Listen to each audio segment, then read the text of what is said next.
जय गुरुदेव, जय गुरुदेव। सत्संग, मौत से बचने का उपाय। स्वामी जी ने कहा कि नगरवासियों, नर नारियों, बच्चियों, हमको बड़ा हार्दिक कष्ट है।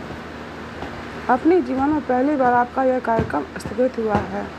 मैं यह कार्यक्रम 14-15 को कलकत्ता में कर रहा था। वहाँ उन्होंने उपस्थित को देखकर 16 को सायंकाल का भी समय ले लिया।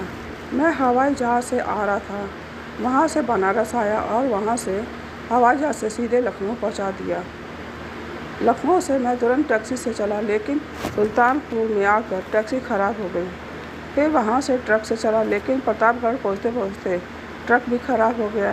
प्रतापगढ़ से फिर टैक्सी किया और वहाँ से सीधे जगतपुर आया, और जहाँ 30,000 के ऊपर नर नारी उपस्थित थे। वहाँ का कार्यक्रम करके मैं सीधे यहाँ आ रहा हूँ। मेरा कल का यहाँ जो प्रोग्राम स्थगित हुआ है, यह हमारी उस डायरी पर नोट होगा। मैं आपसे क्षमा चाहता हूँ। अब कभी जब प्रोग्राम होगा तो एक दिन पहले ही आ जाऊँगा। वैसे तो मैं ईश्वरवादी हूँ, इसमें दो राय तो हो ही नहीं सकती। मैं राम, कृष्ण, गीता, कुरान और फकीरों को मानता हूँ। मेरी सरल बातों को आप निष्पक्ष भाव से सुने। मैं अगर चोर हूँ, क्रोधी हूँ, लोभी हूँ, मांस मछली खाता हूँ, शराब ताड़ी पीता हूँ, गांजा भांग खाता हूँ और अनाचार करता हूँ, तो आप मुझे साधु नहीं कह सकते। और अगर मैं मांस मछली, शराब ताड़ी, गांजा भांग खाता पीता हूँ तो वास्तव में मैं साधु नहीं हूँ। महात्मा वेशभूषा या चंदन तिलक से नहीं होता है। इसलिए अब ज़रूरत है महात्माओं की, और बिना महात्माओं के आप में सामर्थ्य नहीं है कि आप लौट कर फिर से अपने उस स्थान पर आ जाएं, जहाँ सत्य था, आपस में सेवा, प्रेम भाव था, आदर सत्कार, धर्म कर्म की भावना थी। तो बाबा जी की सरल बातों को सुने। मैं कोई बीड़ी सिगरेट नहीं पीता हूँ, मांस मछली नहीं खाता हूँ, और ना तो शराब ताड़ी गांजा भांग ही खाता पीता हूँ, और ना तो कभी खाया पिया है। एक बात आपको बता दूँ, जय गुरुदेव नाम बाबा जी का नहीं है। बाबा जी का नाम तुलसीदास है। किसी आदमी, जानवर या पेड़ का नाम जय गुरुदेव नहीं है। बहुत से आदमी संशय कर लेते हैं, यह मेरा परिचय था।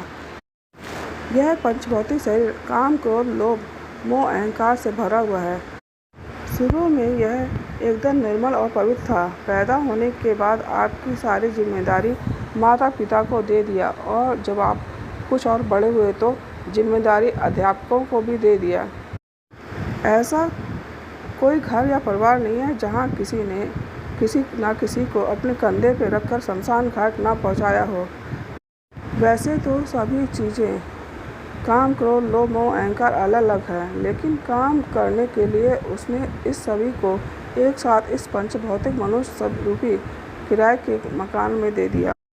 यह जमीन जायदाद, मकान, परिवार, धन दौलत सब यहाँ तब तक के लिए है जब तक कि यह किराए का मकान है। यह आपका अंतिम किनारा है। यहाँ तक तो आपके बड़े बड़े दोस्त, बड़े बड़े पद, बड़े बड़े मकान, धन सब कुछ है, मगर इसके बाद ना तो हिंदी है ना अंग्रेजी है। यहाँ तक कि किसी मुल्क की कोई भाषा नहीं होती। आध्यात्मिक विद्या से आप बहुत दूर हैं। ये आत्मा दो आँखों के बीच में पीछे बैठी हुई है, और उसकी रोशनी सारे शरीर में फैली हुई है, और उसका तुमको कोई ज्ञान नहीं है। स्थायी आनंद आपको कहीं नहीं मिला। वह खजाना तुम्हारे पास ही है। तुमने उस खजाने के दरवाज़ों को अपने कर्मों से बंद कर लिया, और अब उसका तुम कुछ उपाय तो करो। दिन में धंधा करते हैं और रात में आकर कहीं इनसे लड़ाई किया, कहीं उनसे बुराई किया, कहीं किसी को गाली दिया। जानवर भी दिन भर चढ़ता है और शाम को आकर दूध दिया, और जो कुछ मिला वह खा लिया, तो मनुष्य और जानवर समान हो गए। भगवान ने एक आदमी पैदा किया, ना हिंदू, ना मुसलमान, ना क्षत्रिय, ना ईसाई। उसने कोई जाति नहीं पैदा किया। जब पैदा किया तो नंगा पैदा किया, और बाद में जैसे जैसे शर्म आपको लगने लगी, वैसे वैसे कपड़ा पहनने लगे। नंगे आए और नंगे ही चले जाओगे। उस ईश्वर से मिलने के लिए आपका जन्मजात अधिकार है, लेकिन इतना है कि आपको तरकीब करना पड़ेगा। कितनी पीड़ा मौत के वक्त में और जन्म के वक्त में होती है कि कहा नहीं जा सकता। और तुमने वादा किया था भगवान से कि हे भगवान, इस अंधेरी कोठरी से बाहर निकालो तो मैं भजन करूँगा, और अब वह वादा तुम भूल गए तो बाहर का वादा क्या पूरा करोगे। जय गुरुदेव, जय गुरुदेव।